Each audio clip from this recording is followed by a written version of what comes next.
It's Pete from Chief Homesteading, and today we are working on my MTD rear tine tiller with a Briggs Stratton 8-horse in it, and it's an old 8-horse, like points condenser old.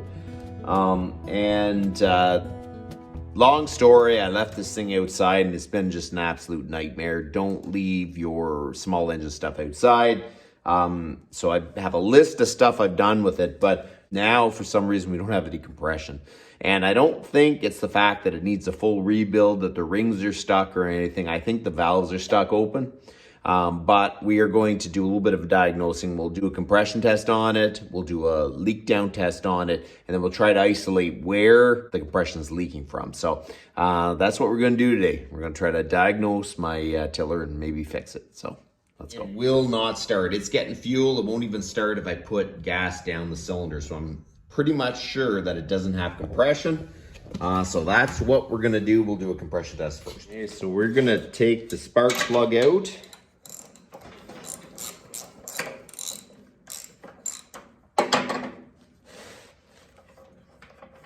An absolute must to have if you want to fix your own small engine stuff is a compression tester.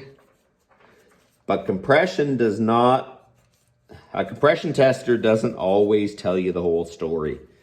That's why, even if it has low compression, we are going to do a leak down test. With basically a leak down test, a compression test will show what the maximum pressure it'll build, but a leak down test will actually show where it's leaking.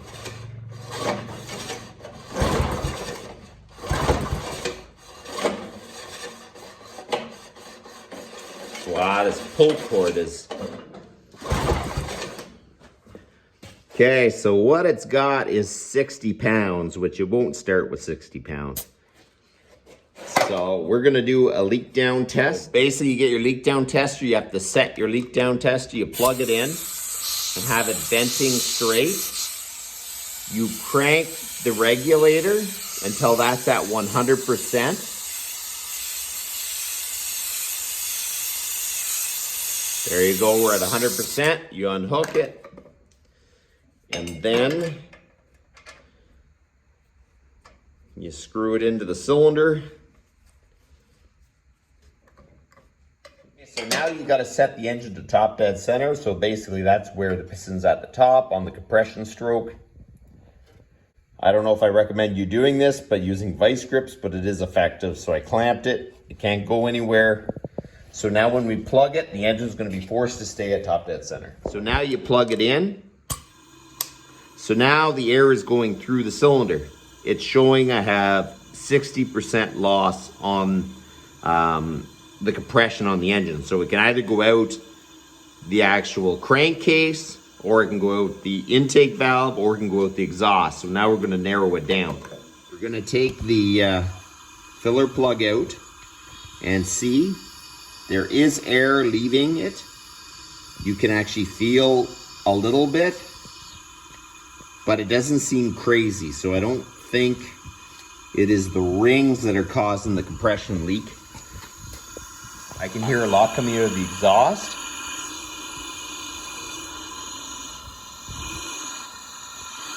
I think the exhaust valve is stuck open, and there's a little bit coming out the intake. So this is definitely the valve, so we're gonna have to start pulling it apart and see if we can adjust the valves on this thing. It's not easy to adjust these valves. They're not adjustable valves like you would see in a car or something. They are basically, the valve comes down and then the lifter hits it. And as the seat wears, it comes down farther, and then the valves can't actually shut. So for us to adjust it, we have to take the head off. We have to do a lot. So we're just gonna start tearing the motor down, see if we can actually find out what's wrong. You gotta take the cover off, so we're gonna take that off. There you go. So we're gonna have to remove the exhaust and the intake. So I'm just gonna unbolt this and kind of lean the carburetor forward and take the exhaust off. We're gonna remove the fuel tank, so we gotta take those bolts out, and there's two underneath, and then that'll fall off, and then we just loosen the head bolts, and then we'll pop the head off it. So these bolts have these little tin locking plates. You gotta bend back and try not to break them off.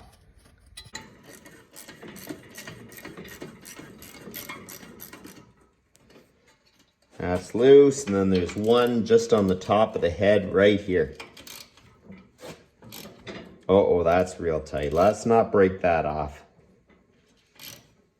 Go back and forth a few times.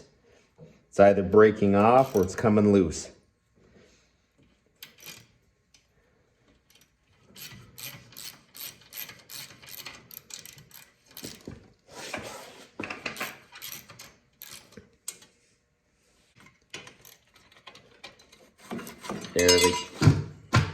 There we go. So now we're going to remove the intake. We'll just remove these 2 Phillips screws, and then we're just going to set it down.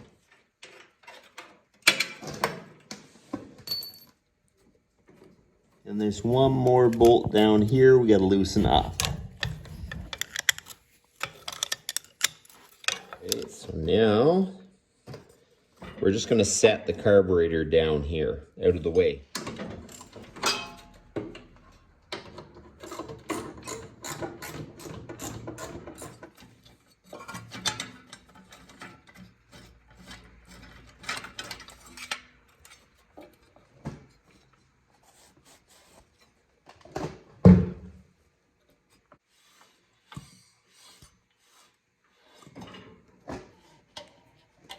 That seems really, really stiff.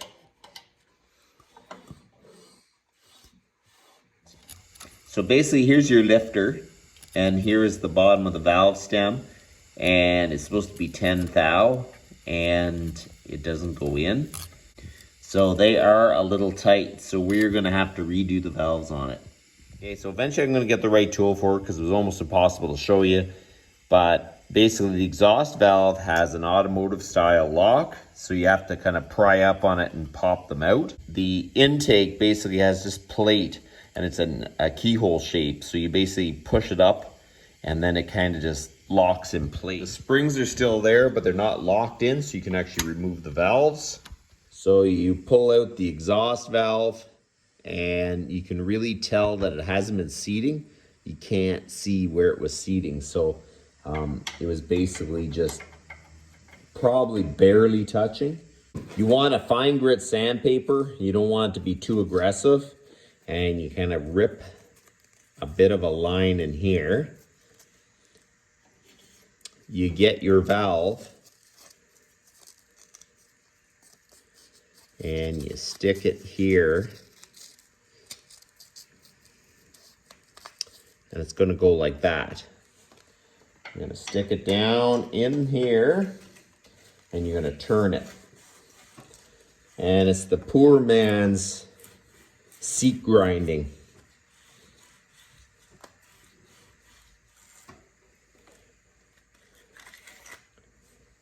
So basically, my exhaust valve has wore the seat enough that it can't actually close all the way when it's supposed to be. You hear that? It's actually hitting the lifter before the valve is actually closed. Because it is bottoming out on here, we have to grind off a little bit. So we're going to try to grind it as flat as possible, 90 degrees to it as you can. We're going to put it in, try it, and keep going. And when we get close to being the right dimension, we got to be very careful, because if you take too much off, you can't put it back on. So it's really important to be as accurate as you can. We're just going to grind it by hand. Okay, so what I'm going to use is just a die grinder, a 10 mil feeler gauge. So basically, we are going to take a little bit off this. We have to be accurate as possible, but not taking too much off. So I'm going to go like this. I'm going to turn it.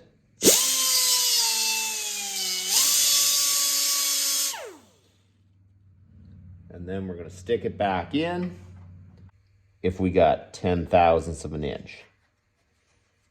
So that first time I kind of got lucky a little bit. I don't take that much off. That's crazy.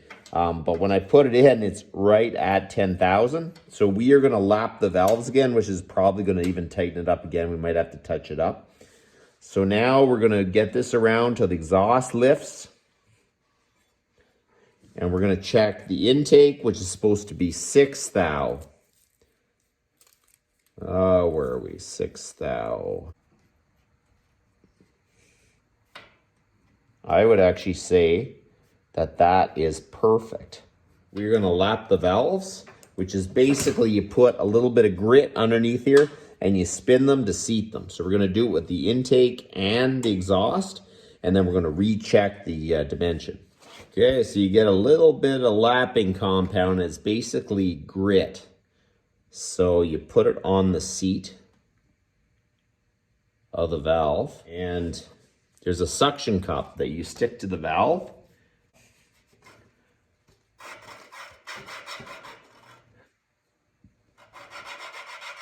And you keep doing this.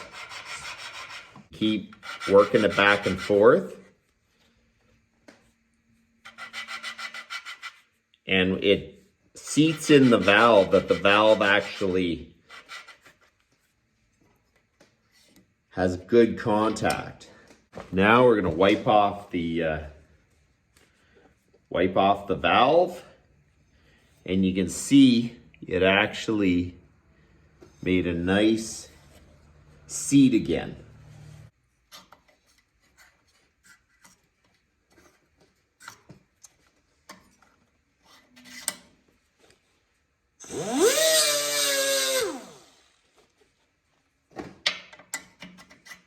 Keep going till it's right. Ah, there you go. That's what we want. So now the important part, you need to get rid of all the grit from the compound off the valves and off the seats in there, or it'll continue to grind your seats.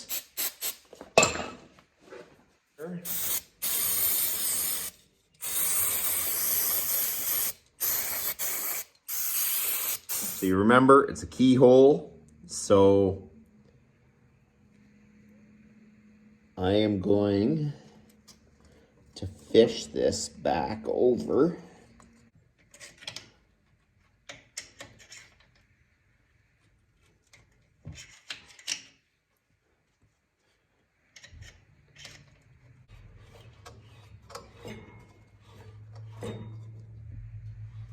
Nice. So now we got to do the hard one, which is the exhaust valve. We got these little clips to put in.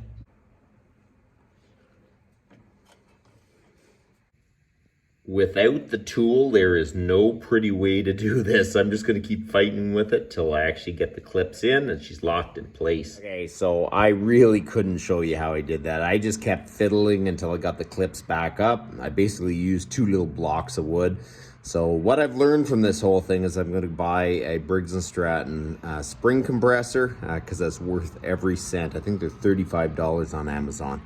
So I'm going to go order one of them. But I got the spring back on with a little bit of finagling. So it's on there now. So we can start putting it back together, give it a little bit of a test. Whenever you get the springs on again, you kind of give it a tap. Make sure that it's all in place. So we're going to use the old head gasket. I've ordered one, but we're just going to throw it on and give it a good test. Even if I have to run it with it on, I think it's all good.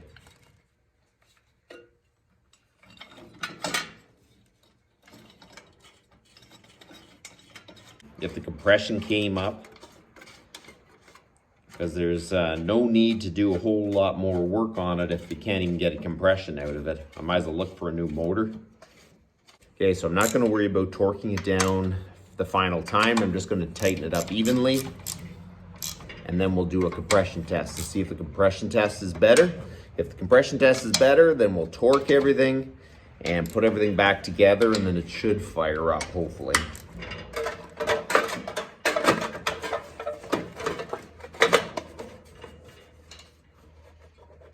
So let's see if the compression is better. I hope it is. It should be. The valves, I think, were stuck open, so.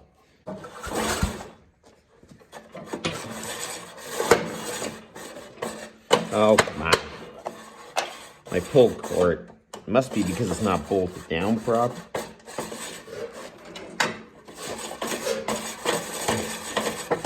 Oh.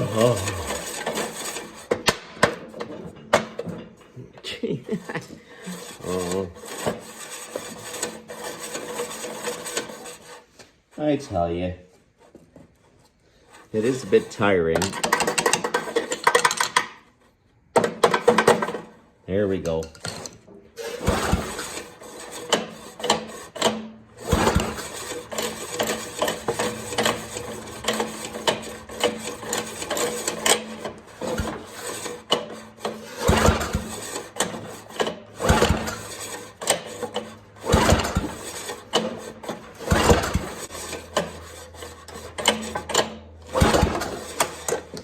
You know, it's a little better, but not very much. Let's do a leak down test again.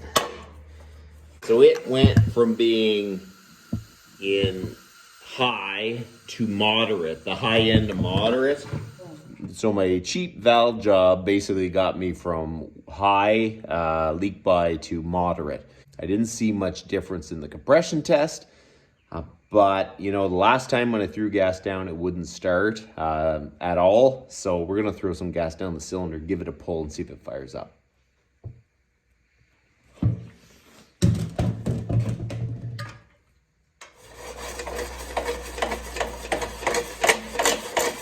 Oh, my goodness.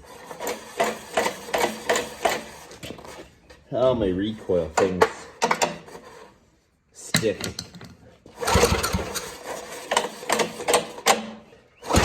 So there you go. Most of the leak by is better than it was, but my gracious, it does not want to fire.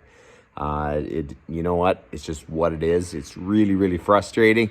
So I shouldn't have let it go as long as I did. So anyways, I'm going to order some rings, some gaskets, and we're going to do a very quick rebuild on it because I need to rototill my garden. So that's about enough for today. You guys have a good one.